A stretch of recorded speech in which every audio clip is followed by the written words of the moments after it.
Hello, I'm Tom Curran, co-CEO of Curran Wealth Management. During these last few days, weeks, perhaps even months of higher volatility than we're accustomed to, I know that you're concerned, you should know I'm concerned, even if we don't show it here all the time. What we're seeing in the markets certainly gets our attention. But I think it's important to understand that volatility in periods like we're going through now are normal and should be expected. In spite of the fact that we all expect it, we all understand it, when we see inflation at 8.5%, a war in the Ukraine, those events do get our attention and do make us worry. So the first thing we have to understand is the market is adjusting to a sudden onset of inflation. It wasn't gradual, it suddenly appeared. And because most of us haven't really had to deal with inflation of greater than 1 or 2%, which we, by the way, call disinflation. It's not deflation, it's disinflation in the sense that that rate would be less than what we've become accustomed to. That period of disinflation, which began in 1981 roughly, didn't end until last year. So we had 40 years approximately of disinflation, where it was never a problem, not anything to be concerned about. As a matter of fact, some say that an inflation rate of 1 to 2% is really healthy and good for the economy. Well, we've moved beyond that. We're at 8.5%. Stocks don't like it. Bonds don't like it. And we as human beings, investors, aren't accustomed to it. We don't know how to act. I think before this is over, we'll know how to act. We'll adjust to inflation and deal with it the way I did in my early career.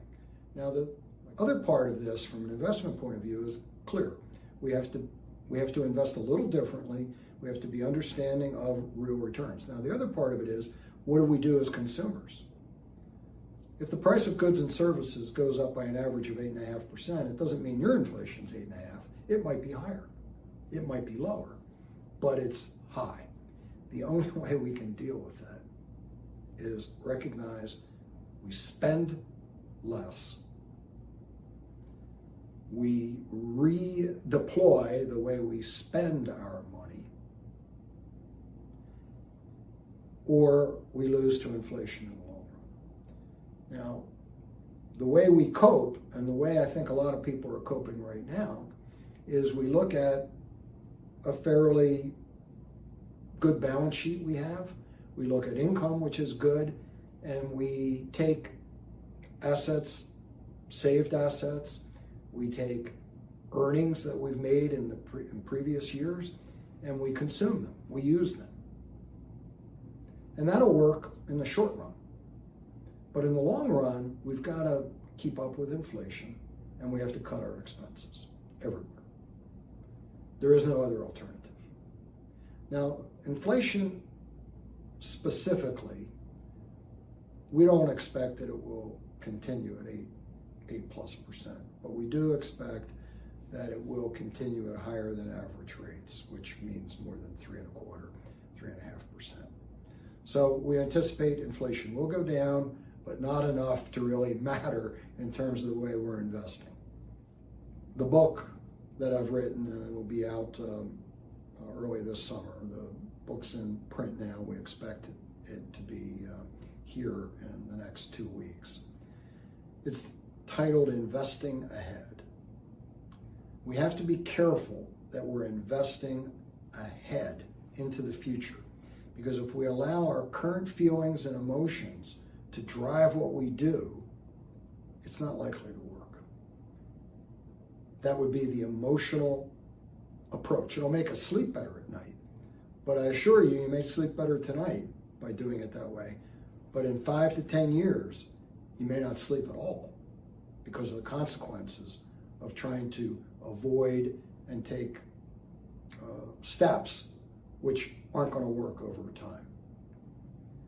So try to look at it from the point of view of Where do we want to be in 5 years? You have to remember that declines in the stock market are temporary. The wars are temporary. And we have to make sure that we don't make permanent decisions as a result of getting frightened by temporary events. The war is temporary. And so is the decline in the stock market. It's temporary. We have to look past it.